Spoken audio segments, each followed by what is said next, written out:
Good morning. Good morning. Let me get my mic because it is really hot in here.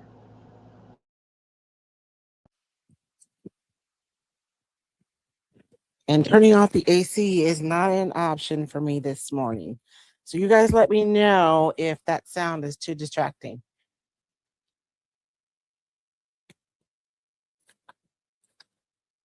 Oh my gosh, I'm out of control, you guys.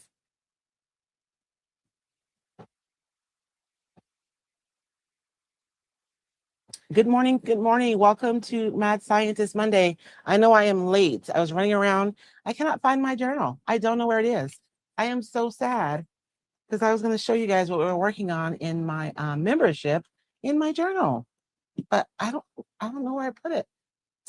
Immobile. It must not be meant for me to have it this morning, I guess.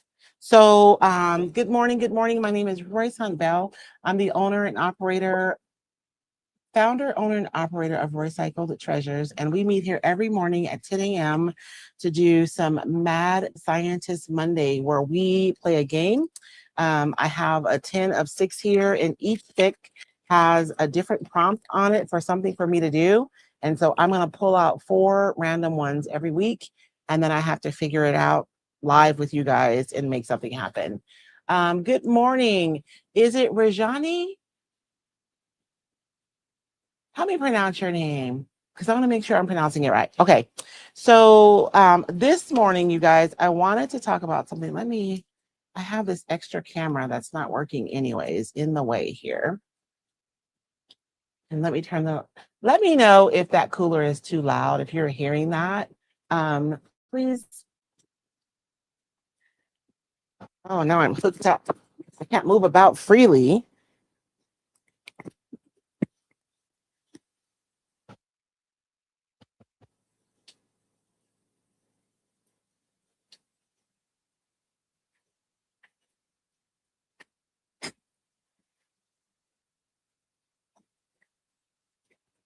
Good morning, Sylvia. Okay. I hope I sound okay. You guys will let me know, right? Sylvia, I see that you're on the portrait, like the tall, skinny one. If you would rather watch it wide, you can pop out of that and go to my channel and you'll see the stream where it's wide. But if you like the tall one, that's fine. Um, Rajani, yes. Oh, is that how you pronounce it? Okay. Hi, Angie. How are you? Okay, very good. Thank you. Because it's already warm. It's 83. They are lying. It could be me, y'all. I could be having my own private summer. We all know that it could very well be the case. But in any case, I am warm this morning. So I'm going to need that cooler so you guys don't see me sweating buckets over here. Okay.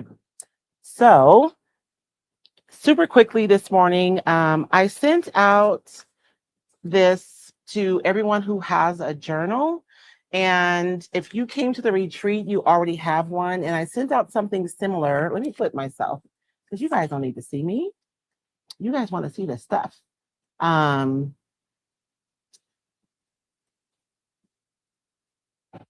I sent this out earlier this year, I think like January or February. So if you're a Recycled Insider, you probably received something similar, but I did modify it a little bit for specifically for the journals. Good morning, Chris. Um, and so this is just 5 acrylic mediums to prep your journal pages. And so it's a quick guide for a creative mad scientist. And so I said in the email that I sent out, I think it went out again. I apologize, you guys. I sent it out Friday and I guess the file was too big, so it didn't actually upload. So I had to make the file smaller. I forget the word for it, like condense it. I don't know. And then resend the email out. So I did resend the email this morning. So if you try to click to grab yours and it didn't work, you should be able to gain access to it now. So today, oh man, I thought I was talking about, it says heavy body gel, but I'm not ready to do that yet. So we're gonna start with gesso today.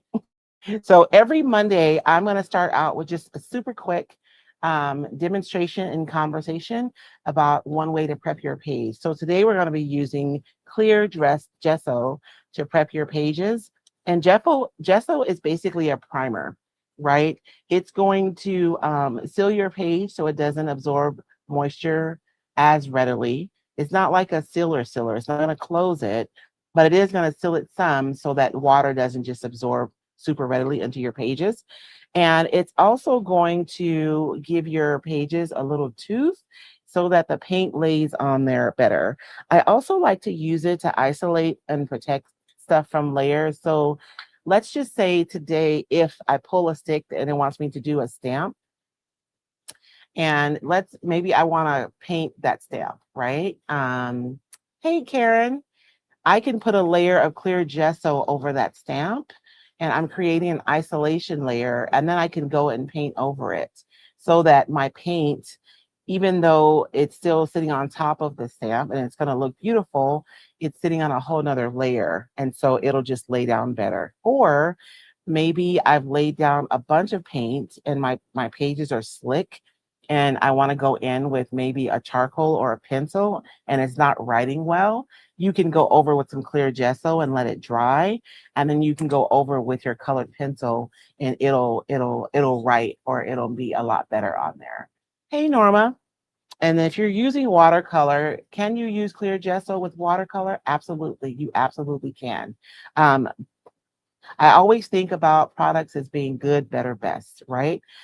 Clear gesso is, so not putting anything on your page when you're going to watercolor is good. It's fine, but your watercolor is probably going to beat up and it's not going to lay down as well.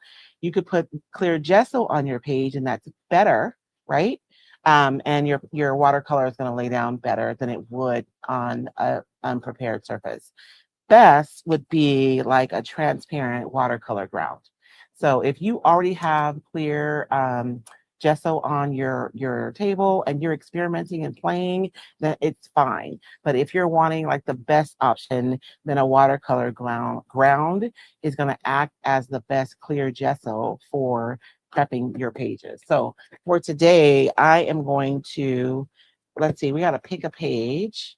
I'm working out of the Recycled Journal today. You guys, we shipped the majority of the journals, did get out over the weekend. I think I have 50 more journals that are sitting packed and ready to go. When I get off with you guys, I'll be heading over so that I can get those out.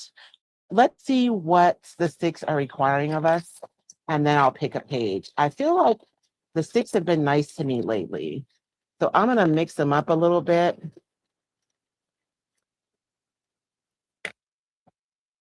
Before pulling some new ones. Hey, Whitney, how are you this morning? So there's one, and I'm closing my eyes. You guys can see me in a little circle. I'm not looking.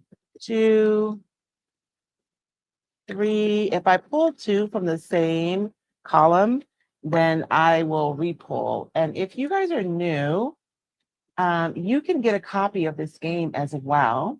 It looks like a bingo card, but you cut the pieces up and you adhere them to your sticks. I have 2 stencils. So I'm going to put one of these back and pull out a different one. Okay. So transfers, it says use a contradicting transfer design. I feel like it keeps giving me the same ones. So what this one means is if I'm working on a design that's like pretty, I have to use a transfer that's maybe not pretty, right? Or if I'm working on something grungy, I have to add like a pretty transfer. So that one is one of them. Decoupage, use opaque top layer of decoupage. So this is going to be fun. We're going to have to layer a piece of decoupage over our decoupage. And I'm going to have to make that, I call them medallions. I'm going to need to make that medallion opaque. And then underpainting, oh man, it wants bright colors for my underpainting. And then for stencils, I have to use a raised stencil. So this is the game that we play every Monday, you guys. I draw random sticks and you guys watch me flail and try and figure out what I'm going to do. So let's see. We want a pretty under. So that means our under is going to be showing through. When I created this journal, I really did find, oh, that's actually a Recycle Design.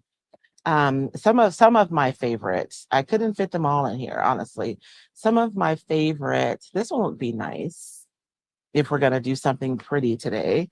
We're gonna do a colorful underpainting, which implies it's gonna be something pretty. So we'll do this. This is just a regular binder clip, and I'm just gonna use it to keep my page open while I work today. I am going to go ahead and put on a layer of clear gesso. I did get a message and I was going to answer it, but I ran out of time. I know I'm late this morning. Um, Asking me what was my favorite clear gesso. And you guys know I'm seldom definitive about products, right? You can use what you have and it will work, it'll be fine. But my personal favorite is Liquitex's clear gesso. I've used other gessos before. And one of the things, you know how all products have pluses and minuses? One of the things that I don't like about latex sometimes is when you build up a bunch of layers, your page starts to feel like slick and plasticky. And one of the things that I love about Liquitex is that that doesn't happen with their gesso, because even some companies, their gesso does that.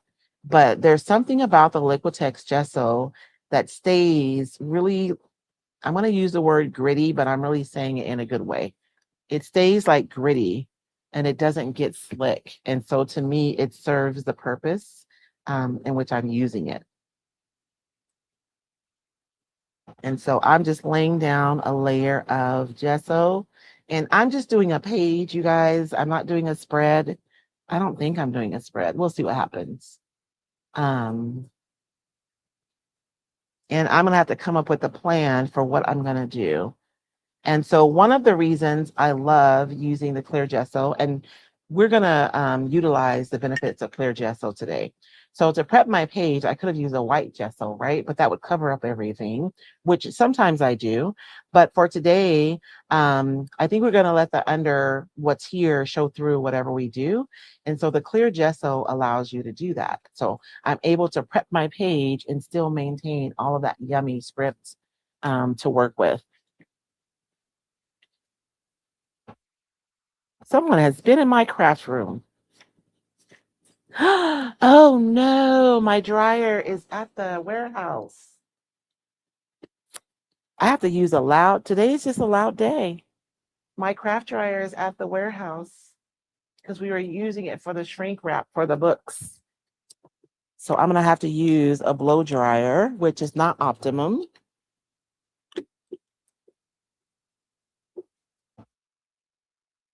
I got too many moving parts in my life, you guys. And I am so sorry for the noise. Um, you guys are normally used to my really quiet dryer.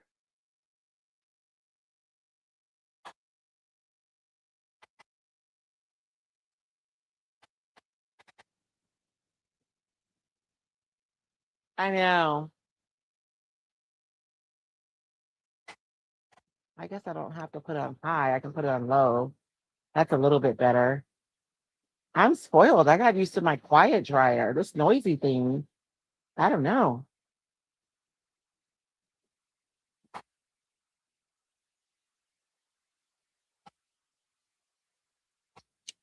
Okay. It's gonna dry while we work anyway. It's not loud. Thank you, Angie. And so and we're here together, so we always do everything at the same time. I will say that if you're gonna work on a spread, if you can let your clear gesso like sit for a little bit longer before you start working with it, that's optimum. But I'm just gonna dry mine and we're gonna move right ahead. One of the questions I've gotten is how do you keep your pages from sticking together? One of the attendees from the retreat, her pages stuck together because she had paint on both sides. So there are two things that you can do to keep your pages from sticking together. One is you can slide a piece of tissue paper in between because the paint can like stick to each other. Or what I like to do is if I'm finished with a spread or a page, I'll just go over it with some clear wax. And I mean, you have like, is this wax? This is texture paste. you have, I forget the name of it. There is a wax that you can buy like in the art section. Um, but I feel like it's more expensive. You can use one of the waxes, the clear waxes that come with like your chalk paint lines that you carry. It'll work too. So you don't have to have some specialty artist wax. You can use that wax and you just put a thin layer on there and you wax over your entire project. And then that way your pages won't stick together. So let me revisit what we're doing. We're doing a colorful underpainting. We are doing decoupage. I'm putting opaque layer on top of a decoupage. So I have the decoupage over my decoupage today. We're using raised stencils and transfers today. So I do want to come up with a plan before I start. Um,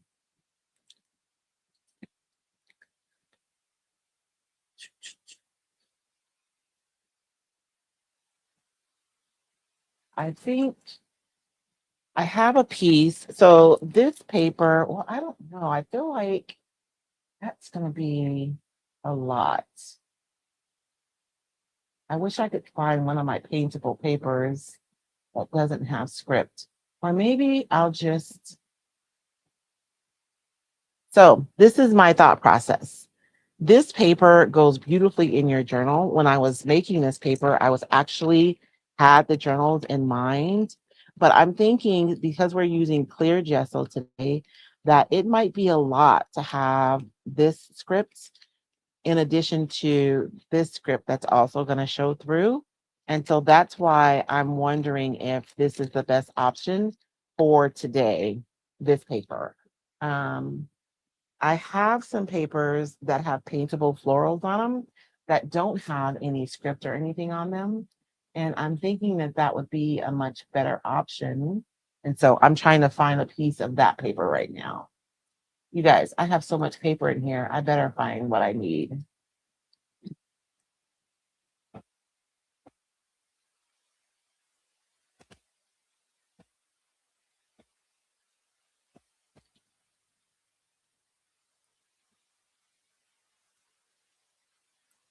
Ooh, okay. So this is the Roy Cycles Paintable Floral Decoupage paper.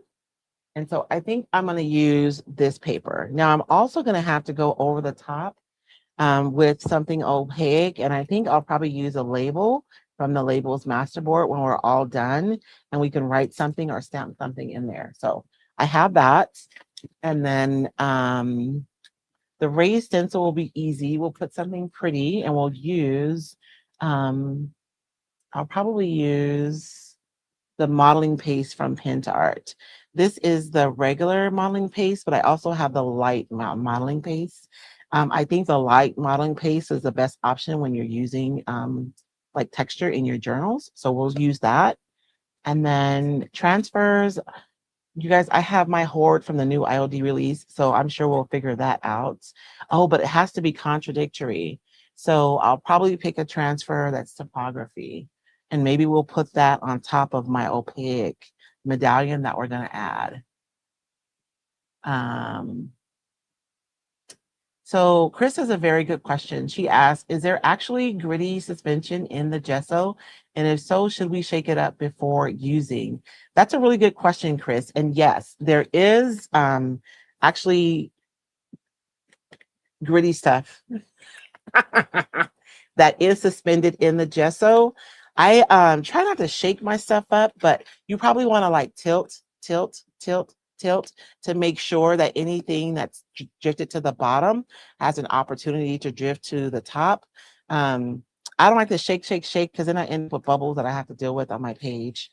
But yes, you should probably mix that. Hey, Tina, how are you?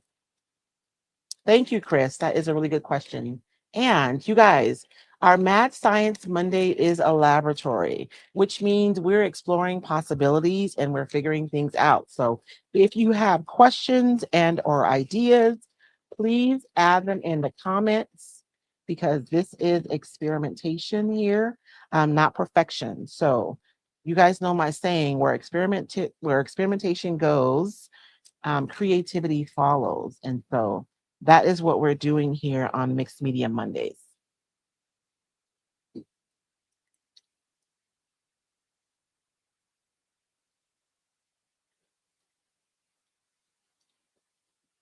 This is my favorite flower on this sheet, so we're going to use her. My cooler is like, I might turn it off because it's actually bothering me. And it's only 83 degrees. I wonder why I mean, it is warm in here though. Of course, it's only 10 o'clock here, 10:28, and it's 83 degrees already. So it's going to be a warm day today.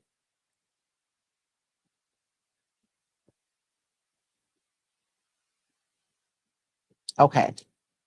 So we'll use this. You know what we could do? I'm sorry, I just had an idea. Okay. So one of my challenges is to use an opaque layer. It says use opaque top decoupage layer. So I don't necessarily have to decoupage on my decoupage. My top layer just has to be opaque. So I'm thinking that I'm going to fussy cut this flower out. But before we do that, let's paint the back of it white so that when we put it on, it will be opaque. Hey, Jenny, girl, I'm late too. Don't feel bad. I'm going to turn this cooler off, you guys. I just cannot with the sound.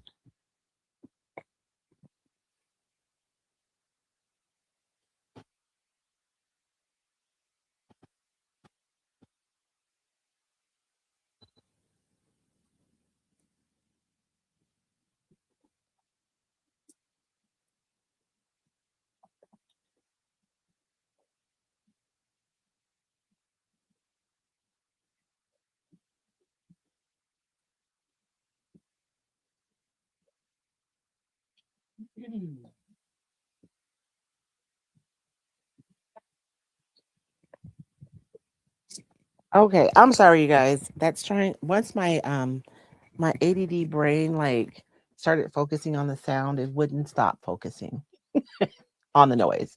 And those of you who know, you know. So let's paint. I'm gonna go ahead and just paint this whole thing white because I feel like that'll be easier to paint it before fussy cut it. And we can paint this white and we'll set it aside while we work on our colorful background.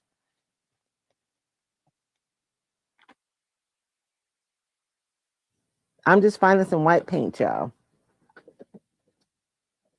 So if you are new here, um, my name is Royce from Royce Cycle Treasures. I'm the founder, owner, and operator of Royce Cycle Treasures. And when we meet here on Monday, I am an extra mess because I legitimately don't know what we're going to do until we start. And so I pull four random sticks out of a can, and the sticks tell me what we're going to do. And then I have to figure out like what I'm going to do in the moment. So I do seem like I'm a mess a little bit more than usual, and I am. But we are here to experiment and to learn. And so that's why we show up here on Monday mornings. So I am going to paint the back of this. I'm really focusing on the flower itself because that's what I know that I'm gonna fussy cut. So I'm not gonna paint the whole page, but having the does make it easier to paint this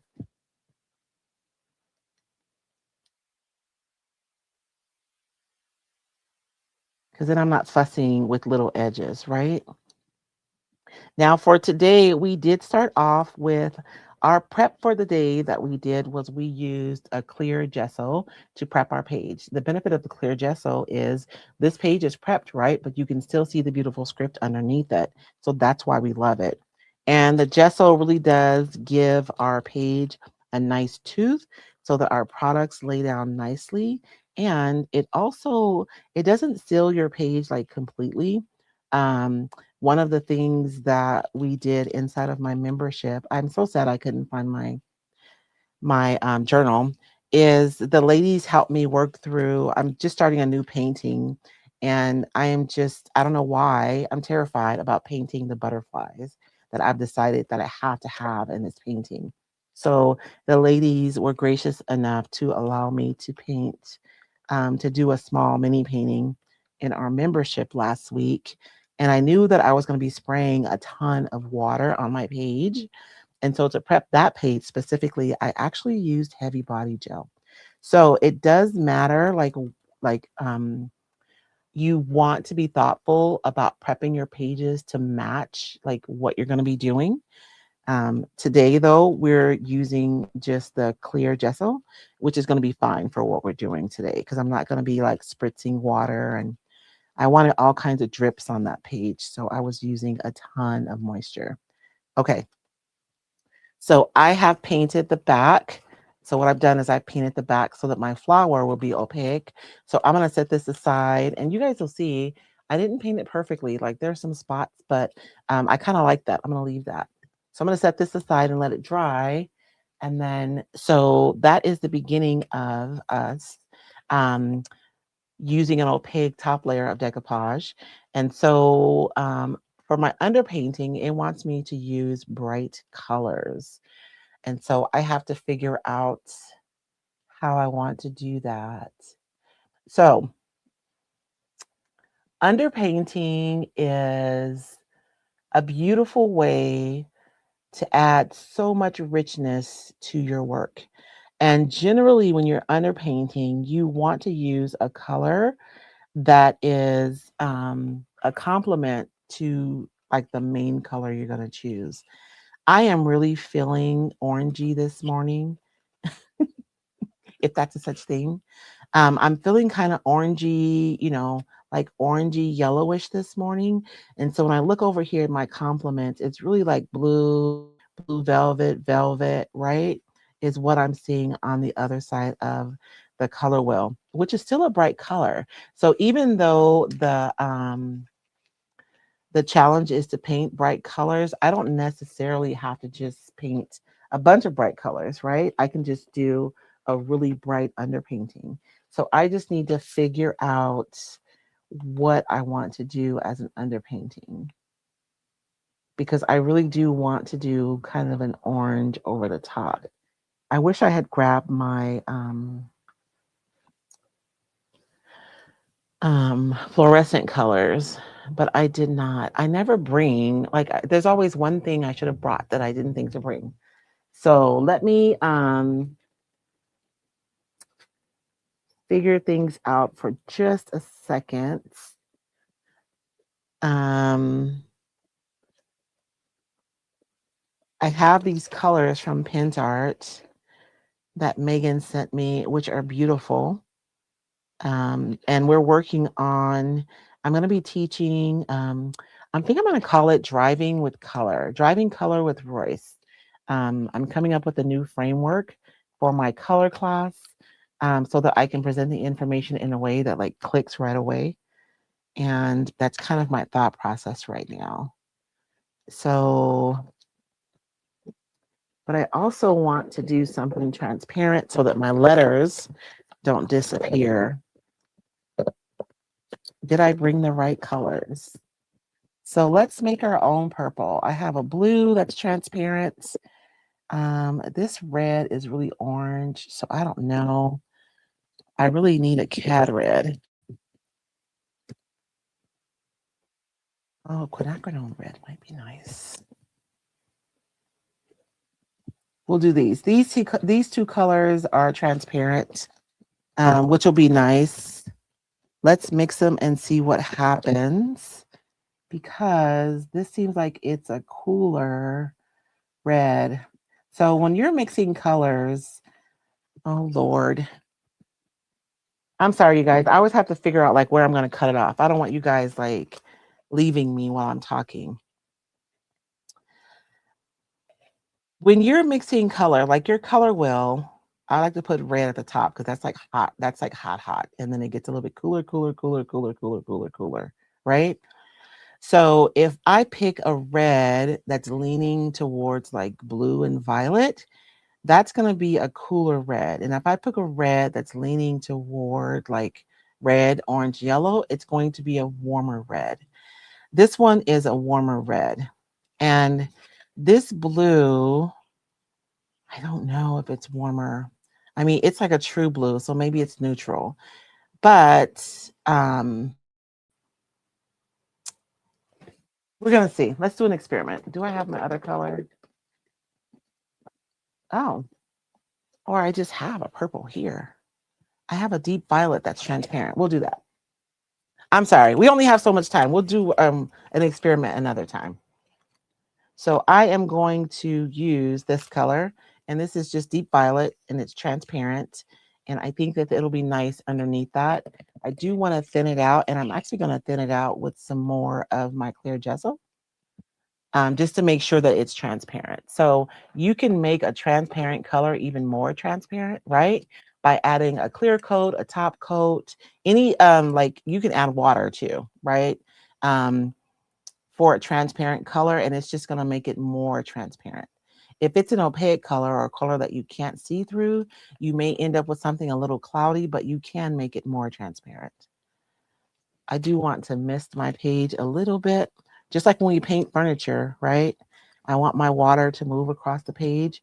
And you guys notice I just misted a little bit. I didn't put like a ton of water. I just wanted to mist it so that my paint moves across the page nicely.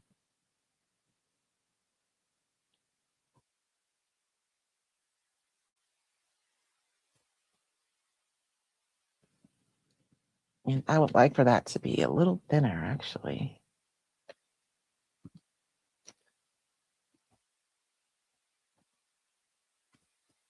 There we go. I don't want this to overpower the orange, right? I just want it to, and I'm going to pick a little bit of that up because I don't want my typography to disappear either. I might pick that up. I got to find some, oh man, am I out of paper towels? Yeah, I am so fired. I am firing myself over here. I'm going to regret using this cheesecloth, but I'll use it for now. I'll deal with the regret later. I don't want my typography to disappear. I want to make sure that it still shows. Although I'm going to be doing a medallion, so it kind of doesn't matter, does it? Um,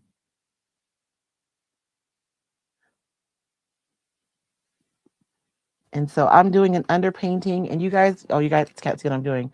I just have a glob of clear gesso, and then I put some paint, and I'm just kind of mixing as I go because I really do want the purple to be light. I don't want it to be super dark.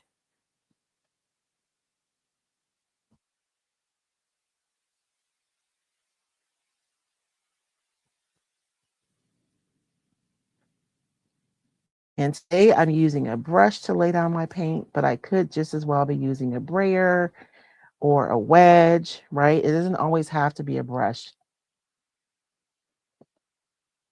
but today it is. And I know I could have been done with this faster if I would have just done it super quick, but I kind of want there to be movement. And so I am like being purposefully haphazard with my brush strokes so that there's like energy underneath there. I don't want it to just be like blah, blah, blah. No perfection here.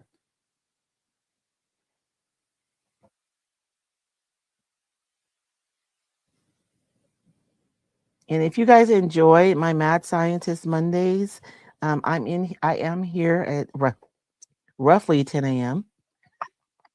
every Monday. So you can find me here for the next few weeks. Each Monday, we'll be talking about a different way to prep your pages in your journals. If you purchased a journal, you should have received an email that has a guide for you on mediums. And I'm already working on another guide that I'll be sending out next month. So, I'm super happy to start this creative process with you guys. And I'm also working on some prompts that we can use, like inspirational prompts. So that if you purchase a journal and you sign up to receive them, of course, you can receive an inspirational prompt each Monday that you can use when we show up here together for our Mad Scientist Monday. So that's my page. I'm going to use my super loud dryer to dry this really quickly. And then we're going to fussy cut. Actually,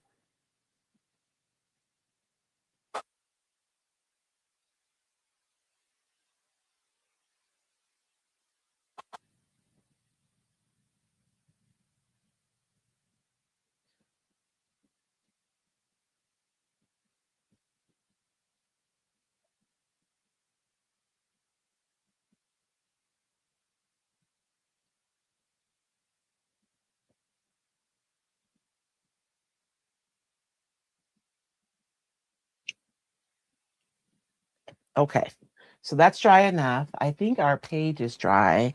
Let's shoot this and make sure before we start cutting. The worst thing I hate when I'm working on a project and I have something with paint on it and I set it down somewhere and I ended up transferring paint somewhere. So I'm gonna dry this really quickly just to make sure we don't do that.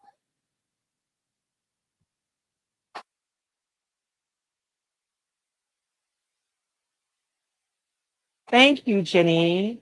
It was such a joy to make it. Good morning, Elected Comporium. How are you this morning? Crafting with Tracy. Good morning, Tracy.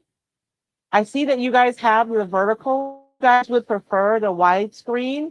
You can pop out of the vertical, and if you go to my channel, you should see both versions streaming at the same time. So you don't have to watch vertically if you don't want to, but it is there as an option if you want.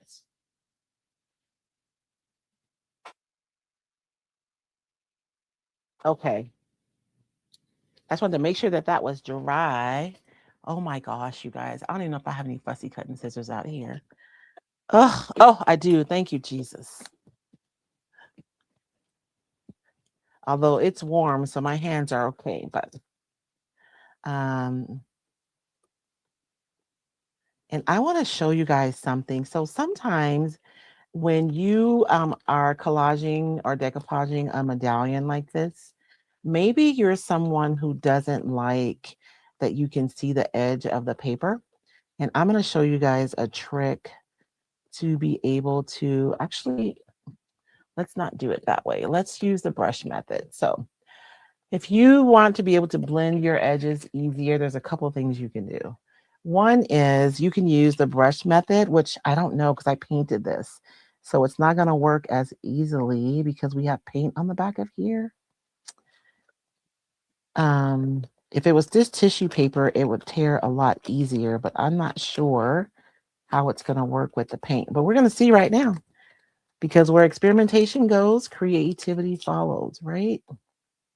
I'm just cutting down to where I'm starting to tear. But if you have more organic edges, they do camouflage easier than like a really sharp edge will. Although with the process I'm about to show you, it won't really matter. But I'm still able to tear even though I've painted this. It just takes a little bit longer for the water to saturate the paper.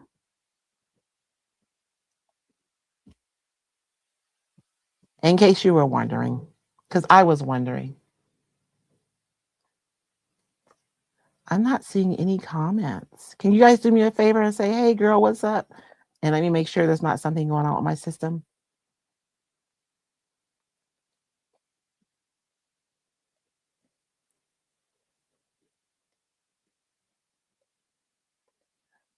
Oh, this is your favorite way. I love it because it leaves like a nice organic edge, like a deckled edge, which is just easier to blend.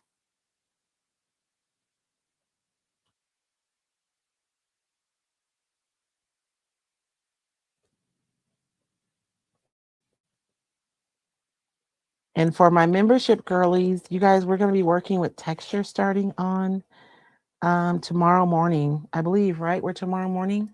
It's our morning class tomorrow. So I'll send an email out later today. I'm a little behind. I know it usually would have gone out by now. Letting you guys know what we're going to do tomorrow. I'm super excited. I'm going to be using one of the new IOD products for tomorrow's demonstration. And I think I'm going to start with Amy Howard's cracked gesso for our first texture experiment. So inside of our membership, you guys, we take deep dives into like products and processes. And we just like visit, I buy multiple brands so we can compare their performance and see how they work. We experiment and try things. Sometimes they work, sometimes they don't. And hopefully, my besties learn something new, or at the very least, they gain the confidence to be able to try themselves. So, we are going to be spending the next few weeks talking about texture. years ago, I don't dare say how many years ago, because lately my brain, you guys, it could have been last week or it could have been 6 years ago, and my brain pretty much sees it all the same. So it's probably been I don't know how long. It's been a while that I taught. It was a patina course, is what my intention was originally, but I ended up doing like kind of a master class on texture because I kept adding and adding and adding things to the class. Now, that class is available on my website. So if you're interested, you can take it at roycycledacademy.com. But I've learned more about texture since then. And there are new products on the market that were not available when I taught that class. And so inside the membership, we're going to be exploring texture. And I am a texture junkie. So I am super excited about it. Some might argue I'm too excited about it, but I'm trying to figure out what I actually need to cut, because this could be tedious watching. And somebody's probably thinking, why didn't she do this beforehand? Because I didn't know what I was going to be doing beforehand. I'm literally drawing a stick and it's telling me what I'm going to be doing. So it's hard for me to prepare ahead of time for this. Lisa, did someone say patina? Right, Lisa?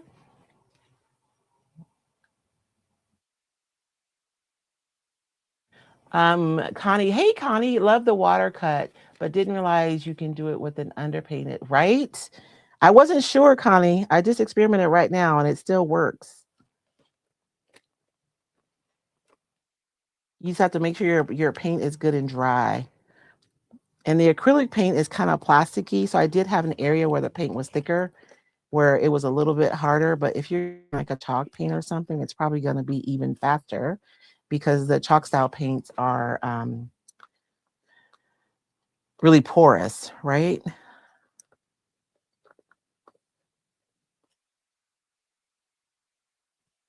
I think, am I going to leave this piece on? I think for the sake of time, I'm just going to cut around this piece. And we're just going to pretend that we didn't know it was there.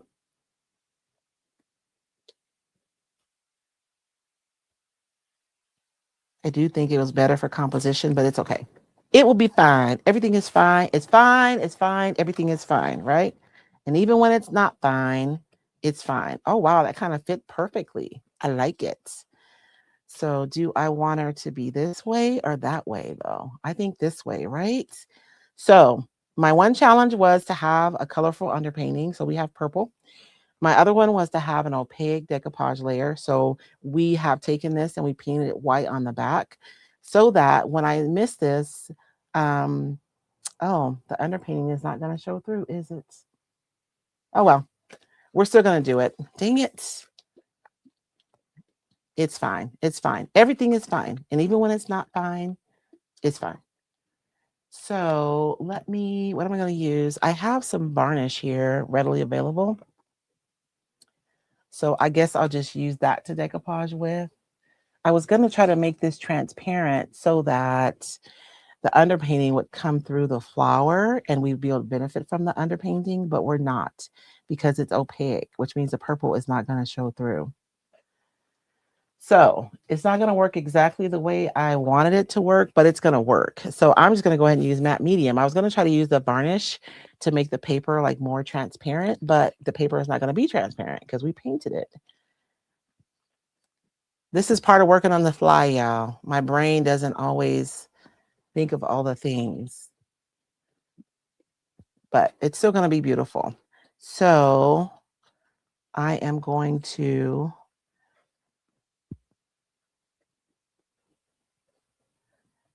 sometimes when you're painting on a medallion, you just want it to stick and you don't want to have to put medium like on the area surrounding it.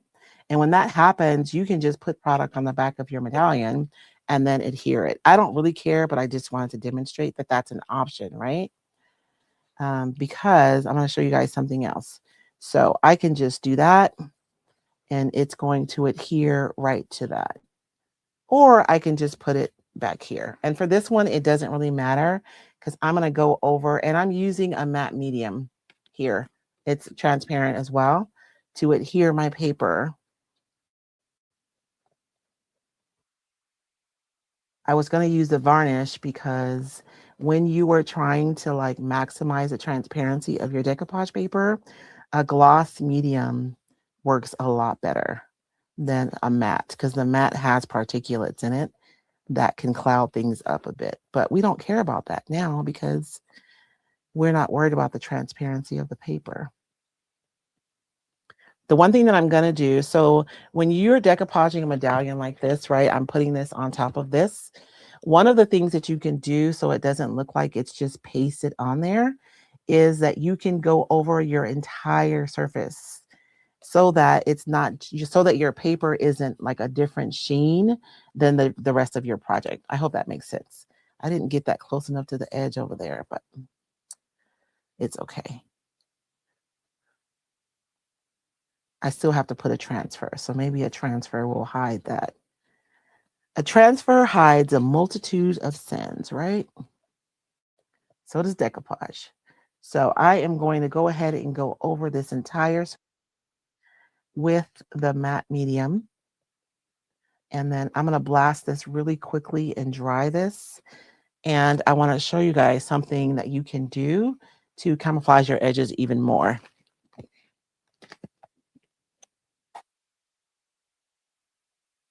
Is there such thing as too excited?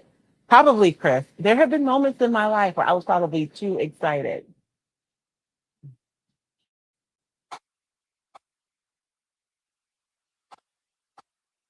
Oh, Jenny, you know what, Jenny? We're all pivoting, girl, trying to figure it all out all the time, right? And you know what, Jenny? I'm gonna send you a message. Um, I'm gonna send you a message about something. Because if you're moving to more of like crafting and kits rather than furniture, there may be some other options that you hadn't considered out there.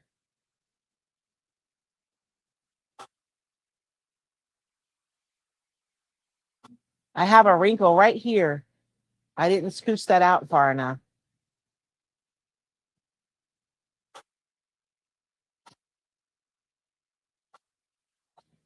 It's actually more of a fold than a wrinkle because I didn't scooch it. That's a technical term, scooch. Um, yes. We wish you all the best of luck, Miss Jenny. It's you, girl. We're pivoting. We got to figure it out, right? Okay. So that's down, and I want to show you guys something. Everything is the same sheen. You see that? You know how sometimes if you put like a medallion down, it's shinier than the background, and that makes it stand out even more. And so that's not what we want. And another thing that you can do is, oh, do I have? I hope I have what I need.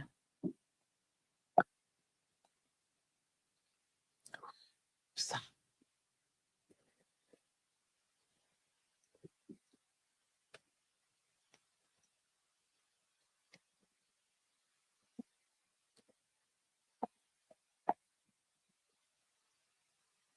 my struggle is I move back and forth between two spaces when I create. And oh, good, I have a little one. This is one of the ones we had from the retreat. So this is PentaArt's Heavy Body Gel. And what I'm going to do is I'm going to take some Heavy Body Gel and I am going to, if you guys have ever had to spackle, you guys know you're in a dorm room, somebody got a little too excited, you ended up with a hole in the wall, or you hung artwork even though they told you not to, and there's a hole in the wall. And so you have to spackle. That's what we're going to do, right?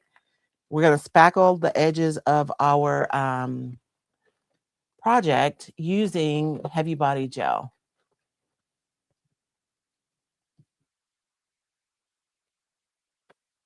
How do I not have a spatula out here? Y'all pray for me. Hmm. They're probably in a jar by the sink in my kitchen. It's okay. You guys know we crafters, we will make it work. I just need to be able to get to this, and my rubber spatula is a little too wide, but I think that will work. So I'm going to take some Heavy Body Gel, and I'm basically going to spackle around my edges. And I'm going to start with my intent, which is to hide my edges. Actually, we'll do half and half in our experiment. We'll leave this half unspackled. That way we can see which side we like better. Because sometimes having the additional texture, you want that, right? But sometimes you don't. And it is going to mean that half of our flower is going to be textured. So again, when I am doing this spackled edge process, I will extend it out to my piece and into my flower. If I just go around the edges, you're going to be able to see that I tried to spackle the edges, right?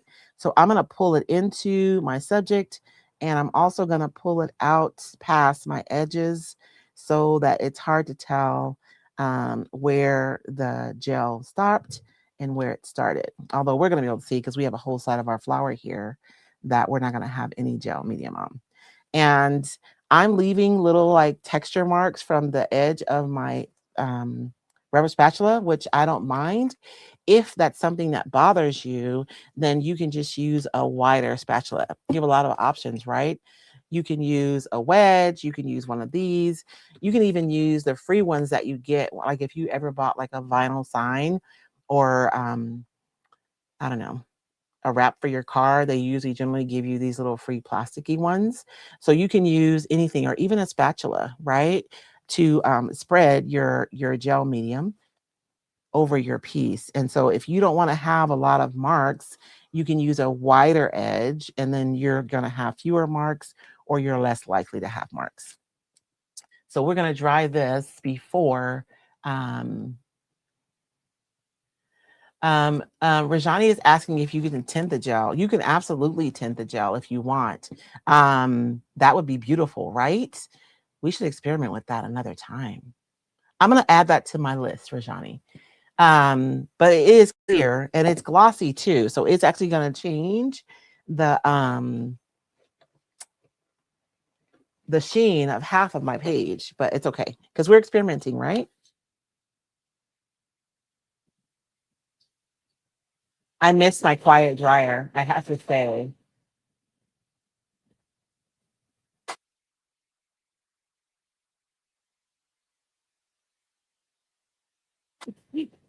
Right, Jenny? A little too excited in the dorm room. I think all of my 20s, I was probably a little too excited, if we're being honest about it, right? From like 18 to 30, maybe. I was generally too excited about something.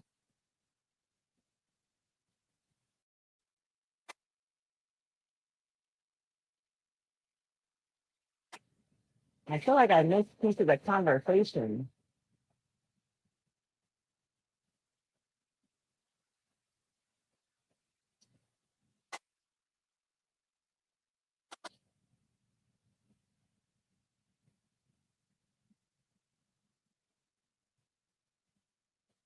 Or maybe you had an apartment with little ones or a house with little ones. I'm a mom boy, so there was a lot of spackling going on around here.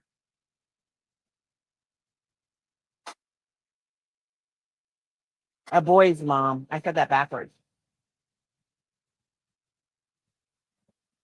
Yeah, Rajani, I know what you meant when you said tenants.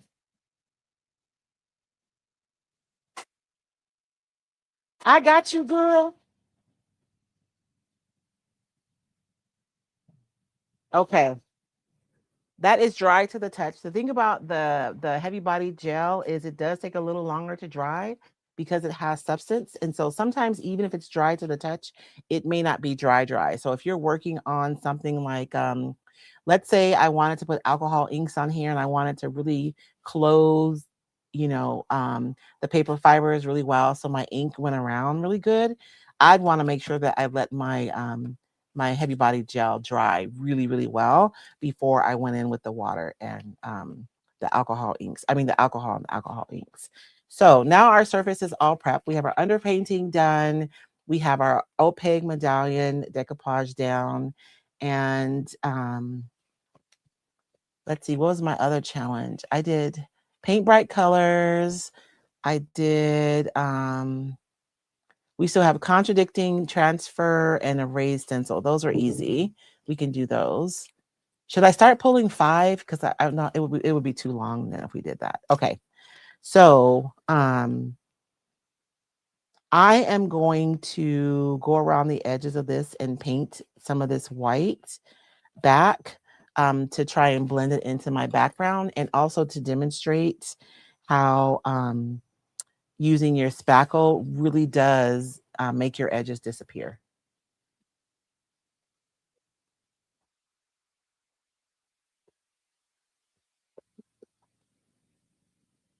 I was gonna say, did y'all see what I did with my paint? But I found it.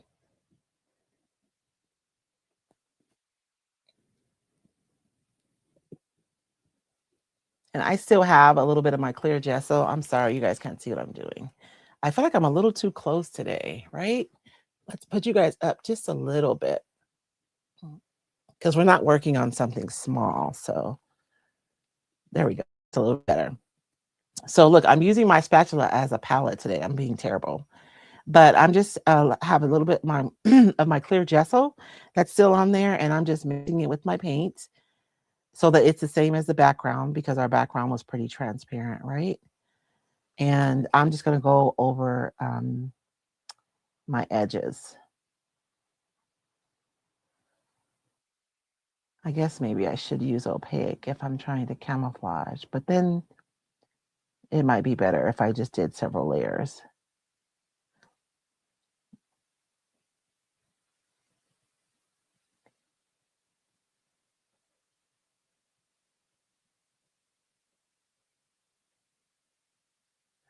But I just wanted to, I'll come back to this side.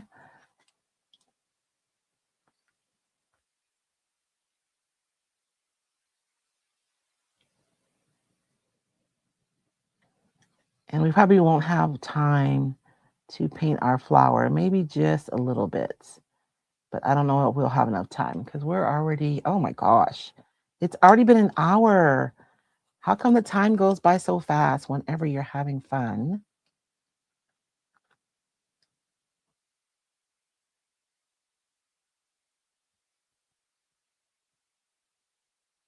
Oh, we can also look at the sharp, because remember I started cutting it and then I went to the water method, so we can look at those edges too.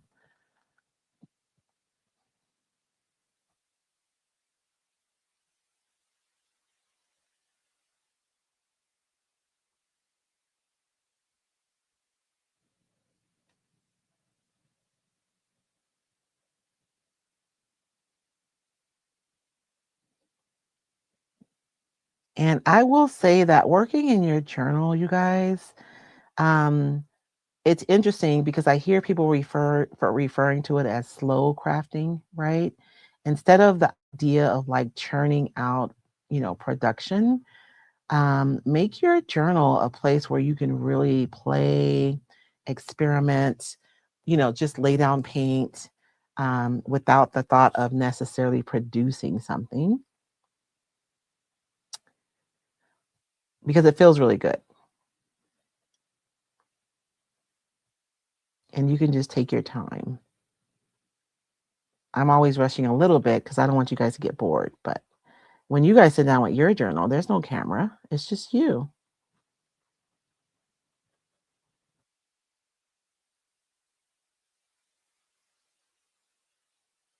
And so this side over here is the side where we did not use the gel medium. And so we're going to look at both sides, and you guys can decide whether it's worth it, or better yet, I would have you guys experiment yourselves.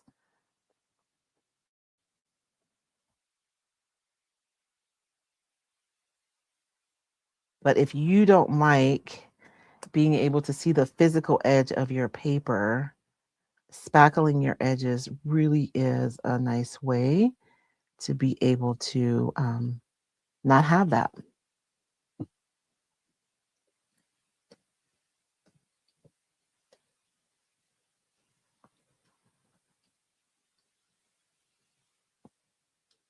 And it also closes the fibers on your paper so that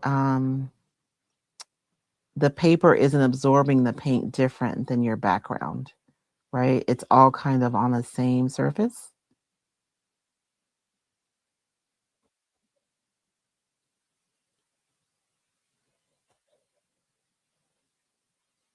And there are like spaces in between on this flower. I mean, you don't have to do this, but I think it would look wholly integrated if you just allowed yourself to relax and to do it. Like to just, I don't know.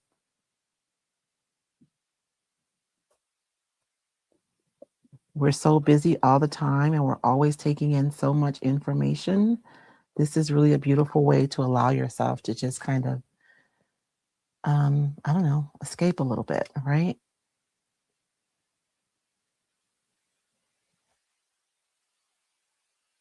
I am putting a second layer on this side um, because visually, I just really want these edges to disappear so you guys can see just how effective it is when you spackle. I'll just do this area up here though, because we are running out of time together this morning. I have to get to the warehouse and I have 52 journals that still need to go out today.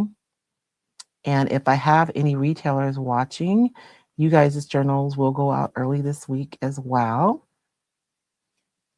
Um,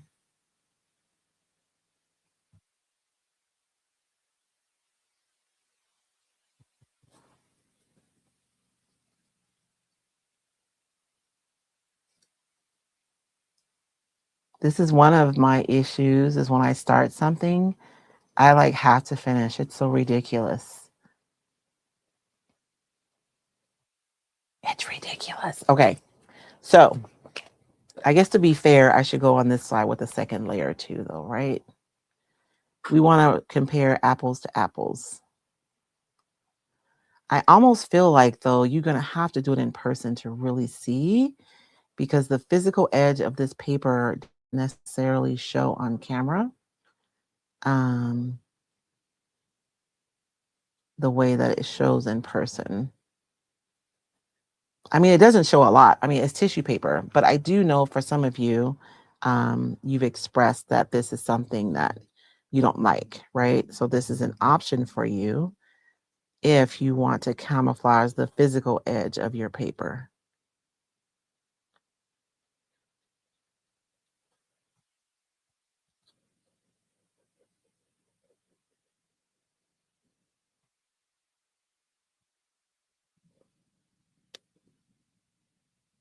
And then you can decide if it's worth the extra effort, right? But you won't know if you don't play. Okay. So this is a side where we spackled. And like you can see, you literally, there's no discernment of the edge of that paper. All of this is just the same. Um, as far as visually, the texture is the same. And so I could paint around this and you wouldn't be able to tell, right? That is decoupaged on there. And then this side is the edge. This side down here, I didn't do the spackle. And so there is a tiny, it's not a ton, but I do know for some of you, you don't like having any. And so there is like a small visual um, texture there from the edge of the paper. So you guys can decide if the spackle is worth it or not based on your own preference. And I almost feel like you're going to have to do this experiment yourself to really, because I can feel the edge of that. It's barely discernible though. And on this side, I can't feel anything. It's flat. It's all the same flatness. But that is something that you can do if you're going to be collaging or decoupaging and you want the edge to disappear. You can just spackle that with some heavy body gel. And I say heavy body gel because it's transparent. So you can pull it into your project, onto your background, and really blend it out really well. Let's lay down a little bit of color on here before we go this morning. And this is from the Roycycled Paintable decoupage paper. And the reason why it's paintable is because all of your shading and highlights, which by the way are the things that give images volume, right? The areas that are lighter or super white, because the white is like the highlight, is where there's volume there is, volume from the flower that's blowing out. And then the spaces where it's dark is where it's receding or going in. And so you can go in with just a transparent color. This is a transparent orange that I'm going to put on top of here. And this transparent orange is going to lay down right on top of there. And you're still going to be able to see all of the shading and the highlights that give it volume. So you literally just have to go over this with a transparent color, and that's it. Now, if you want to like shade and do all the other stuff, you can, but you don't have to. I'm going to put a little bit more of my clear gesso here because my colors are already transparent, but I want them to be really transparent. So I'm just going to add this in. And I do have a little bit of yellow and the orange here. And I can just, I do like to still go along the lines of my flower, but like literally, you guys, I think I'm going to have time to finish this. The one thing that I like to do, a lot of times when we're painting, we only think about applying color, but you can lift color too. So in these areas where it's super light, I'm going to lift paint out of those areas so that I have like highlights, right? And I could just leave them bright white, but then they just look bright white. It's kind of like, I don't know. We were little. We used to be dumb, and we would put chiclets like they were our teeth, and they'd be all bright white and funny looking. We were crazy, and so I'm just lifting up that edge where it's bright white, and so what it does is it just makes it lighter. It's still orange, but it's a much lighter orange than the rest of it.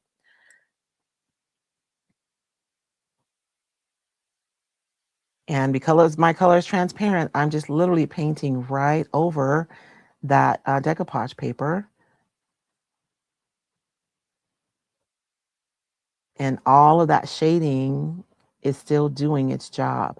So the volume is not being flattened because I'm adding color.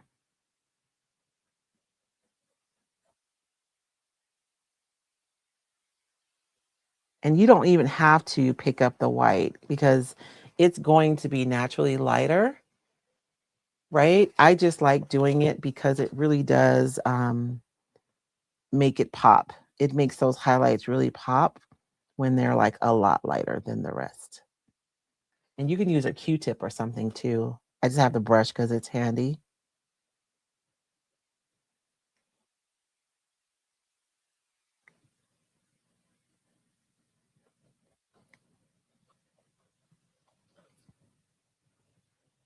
And none of it's perfect either. Like I'm just putting it on there. And so I think we're not going to have time to paint this. I mean, it doesn't take a long time to paint it, but it's already a 16 after. But what do you guys think? Is that the right color orange? I'll show you guys something super quickly. So I've chosen this orange, right? And I've chosen this purple. And oh, good, Cindy. I know I'm hectic sometimes when I come on here, but I'm like Zen today. Um, oh, hey, Flea, how are you this morning? What kind of spackle? So, Rajani, I'm just using heavy body gel, is what I'm using. I'm calling it spackle because I feel like it's relatable as far as what we do in our everyday life. But I'm just literally using heavy body gel. I'm using PintArt's heavy body gel. I like PintArt because you can buy like small craft sizes and without having to make the investment to buy like huge sizes that generally you buy when you're looking in the art section. And sometimes stuff is more expensive in the art section too. So I've chosen this orange and I've chosen this purple. And let's say I'm feeling like they're not jiving, right? Like the harmony is off. What I can do is I can take just a tiny bit of this purple. And I mean a tiny bit because whenever you're mixing a dark color into a light color, it's going to impact way more than you think it's going to. So I'm choosing just a tiny, tiny bit of this purple and I'm going to mix it into this kind of orange yellow color that I've created over here. And by mixing the purple into it, now I'm going to guarantee that it's going to feel harmonious with the rest of my colors. It's a little too much paint on there. Let's thin that out a little bit. And when I'm painting these, I would rather build up. Like if I want to go back over this, I can, right? I can add another layer of paint. And I would rather do that than to go in and have it be like too dark. Like that. I mean, it's darker because I added the purple, but it's also more concentrated because I don't have as much medium in there. And I guess we are going to paint the whole thing because I can't stop. But I mean, I'm not going to go and do the purple. I mean, the leaves today.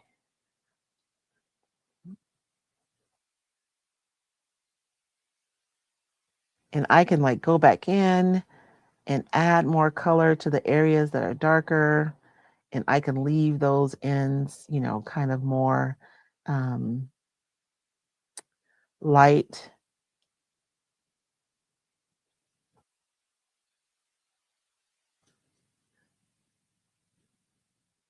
And I'm going to show you guys this. So this is pretty, right? But watch what happens when I take the time. I'm going to use this to really lift out those highlights.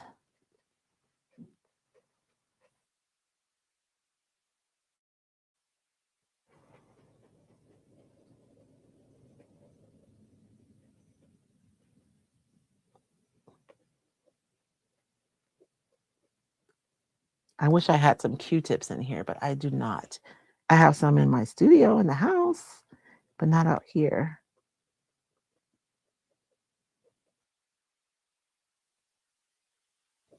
And what we're doing is we're creating more contrast, and that contrast just gives it more energy.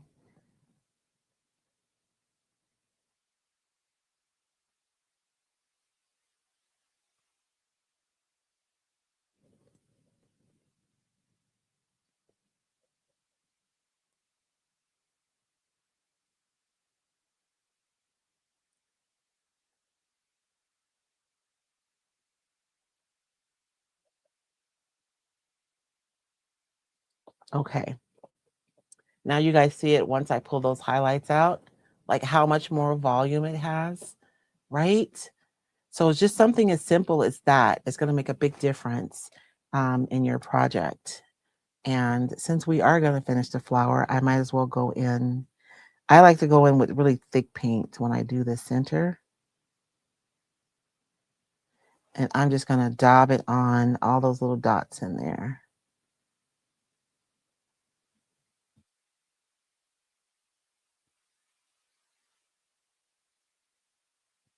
And again, if I wanted to make sure that these are going to it's going to harmonize though, because the yellow is in the purple, right?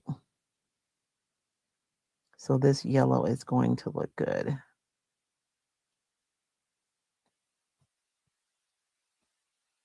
And so that's my page for today.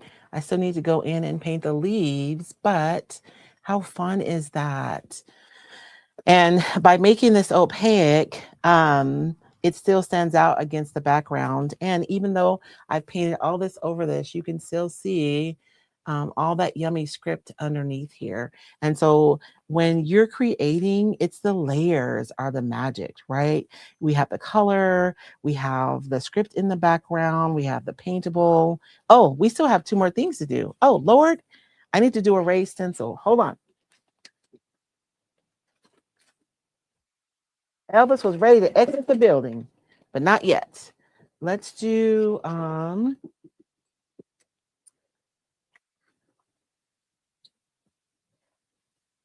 when you're designing, if you can repeat an element, it really goes a long way. Don't look at that, you guys. These are my stencils that didn't make it to market because they were flappy, but I have them here. I have script in the background, so I think I'm gonna add a little bit of script over the top. Let me do something really quickly though, because this is bugging me, that dark right there, and then everything else is kind of, it doesn't look intentional. I mean, if I had done that intentionally, I wouldn't care, but it doesn't look intentional. It looks, I don't know, it looks no bueno. So before we put our raised stencil, I am going to,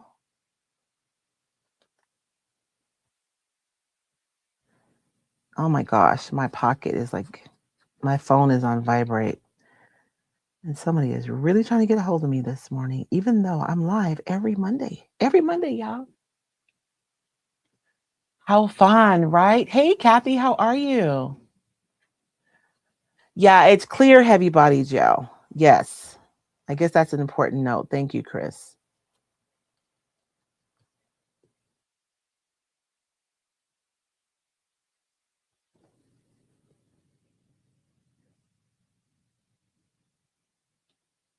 Okay, that looks more intentional, right? Ooh, look at, I got a little bit of orange over there. That's nice. I like that. Maybe I'll do that over here too. Okay, say walk away, Race. Walk away. I'm gonna blast this really quickly. We're gonna do a raise stencil and we're gonna do a transfer. What transfer should I use? Okay, you guys, I have some of the new transfers from ILD. You guys tell me, which should I use on here? It has to be a contradicting transfer though. Are there any script on those?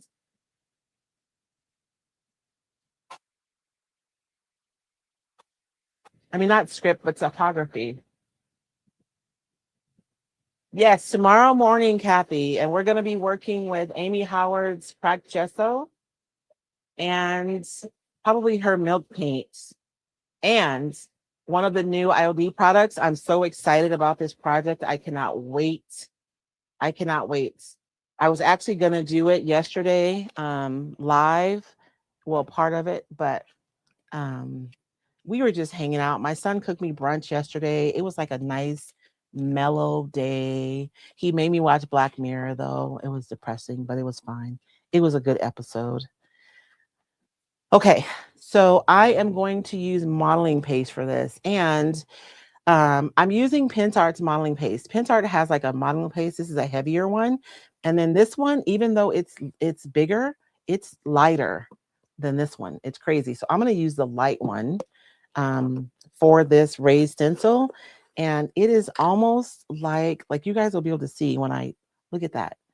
It's like, I don't even think it's as thick as marshmallow paste. It's super fluffy, super light, which is why I think it's good for your journal pages because it is so light. And this is like scripty. Do I have another script stencil?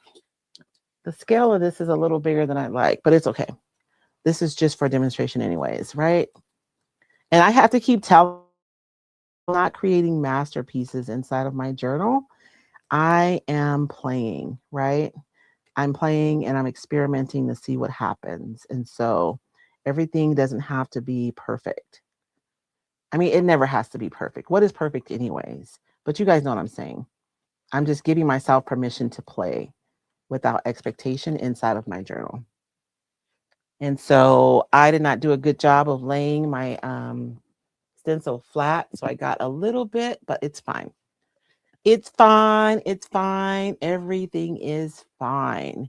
It's because I'm rushing. So when you're using a raised stencil, make sure that your stencil is absolutely flat against your surface if you want to have it be super clean. See if I can clean up some of that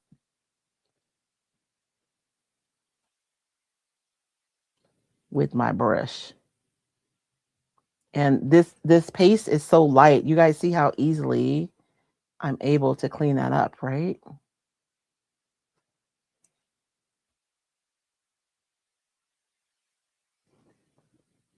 It is super, super fluffy. And so I'm going to dry that. And then did anybody have any suggestions for transfers? Oh my goodness. Happy birthday, Ken.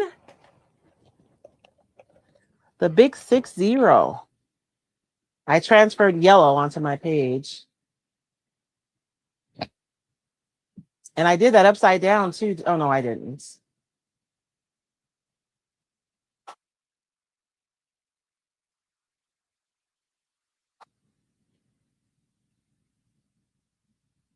So that's my race stencil.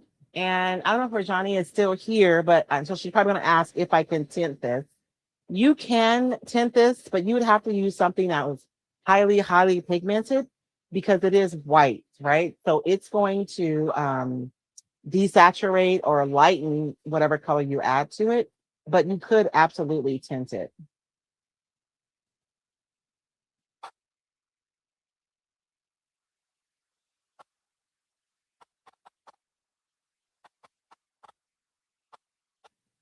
No suggestions for a transfer?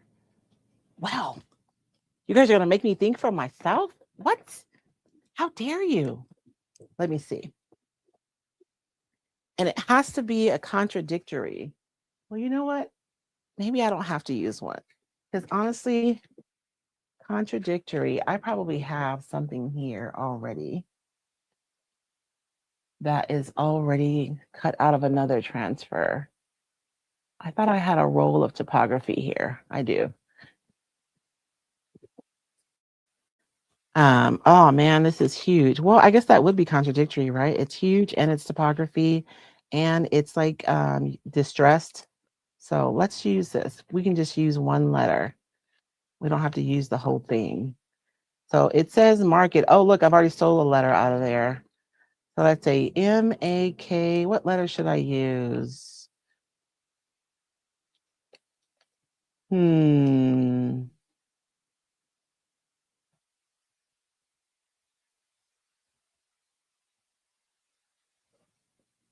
I'm feeling the K for some reason. Let's use the K. So this is my contradictory transfer. It's very blocky, right? It's not frilly at all. It's distressed. And the scale is a lot bigger than the rest of my project. So I think that counts. What do you guys think? A is for Angie.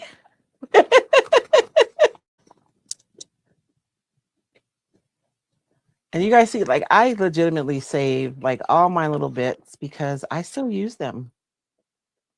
And I never had anything like that I wanted to put a big market on. I mean, I did. I made something that said market, but um not at the second thing. But I still saved this. And allegedly, apparently, I've used letters from it before. Now, the one thing I want to make sure of is that this is completely dry. And I feel like I put my flower upside down. Why you guys let me do that? I'm going to put my K right here and hopefully my page is dry enough. We're going to see right now to transfer this. And I don't know how, but I don't have any transfer sticks in here. I probably took them all to the retreat space. So I have a plastic spoon though. We'll use that by any means necessary. K for Ken. I know, right? Happy birthday, Ken. You guys know what we did this weekend? We ran away. David and I, we ran away and we just drove. Tucson's like 2 hours from us. There's moisture under here. I can already tell. So I don't know if I'm going to be able to transfer this. When you're using transfers, especially in mixed media, you really do want to make sure that your surface is completely dry.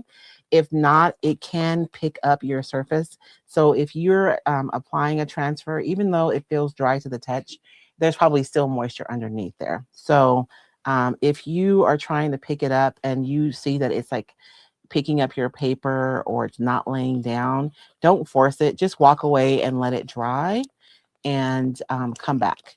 And when it's completely dry, you'll be able to remove the backing paper. But this is actually coming up kind of easy.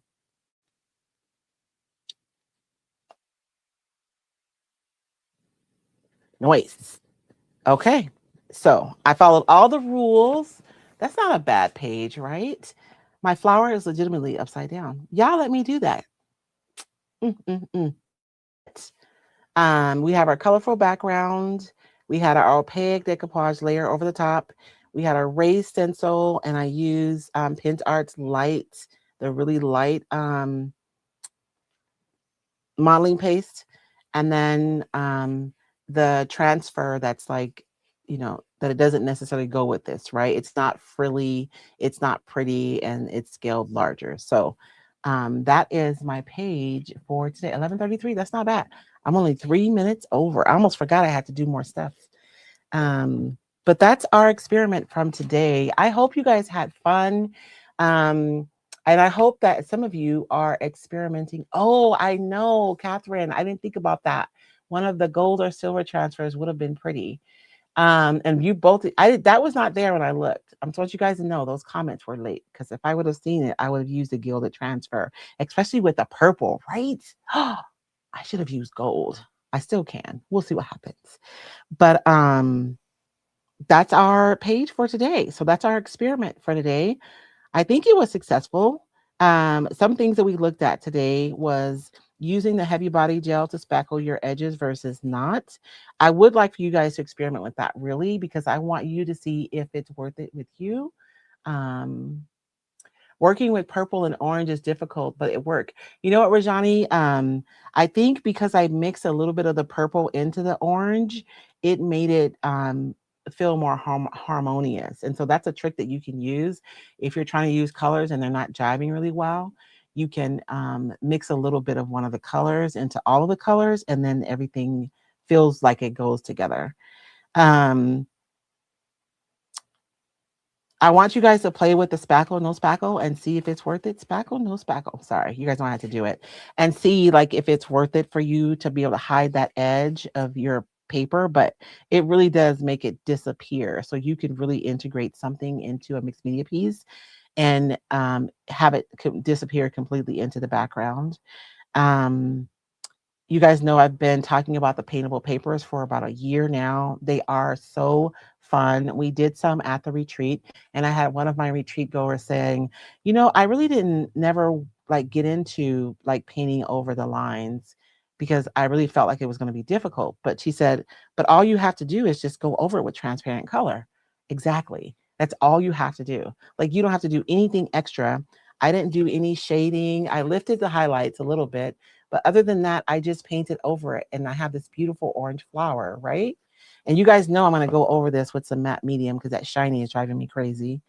Um, and then my raised stencil wasn't 100% successful because I didn't make sure my stencil was flat. But using the light modeling paste is nice because it's so light and fluffy. And you guys saw how easy it was for me to clean that up. But I think that's all that I have. I will come back in later on YouTube and I'll put a list of supplies that I used today. I really can't do supplies ahead of time because I literally don't know what I'm going to do. Um, but that's all I have.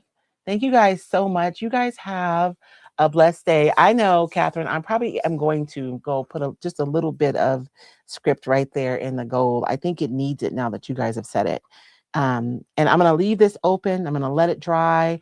After everything is completely dry, I'm going to go over it with some clear wax so I can make sure that my page doesn't stick to my other page, and then I'll be all set. But you guys have a blessed day. You guys, if you're interested in the journal, let me know. I'll let you guys know where you can grab your Roycycle journal. Each page is a different ephemera. Somebody asked me if you could decoupage with these pages. My answer is you can decoupage with anything, but these pages are thick. It's like an 80-pound paper. So I don't know if it'd be the best option for decoupaging, right? I do have a warm typography decoupage paper that does have some elements from this book in it. That might be a better option if you're looking for kind of the ephemera to be able to decoupage with. I actually have a lot of ephemera designs for decoupage, and it's a lighter tissue paper, so it would be more appropriate for decoupaging. But you can decoupage anything, so you could. You just want to use something really heavy if you're going to be collaging or decoupaging with these papers. But you guys have a blessed day. Thank you so much for joining me. You guys remember, where experimentation goes, creativity follows. Be sure to make time somewhere in your creative practice to sit down and just play and experiment without any expectation. You'd be surprised what you discover about your products, what you discover about your creativity, and honestly, what you discover about yourself. You guys have a blessed day, and we'll see you next time.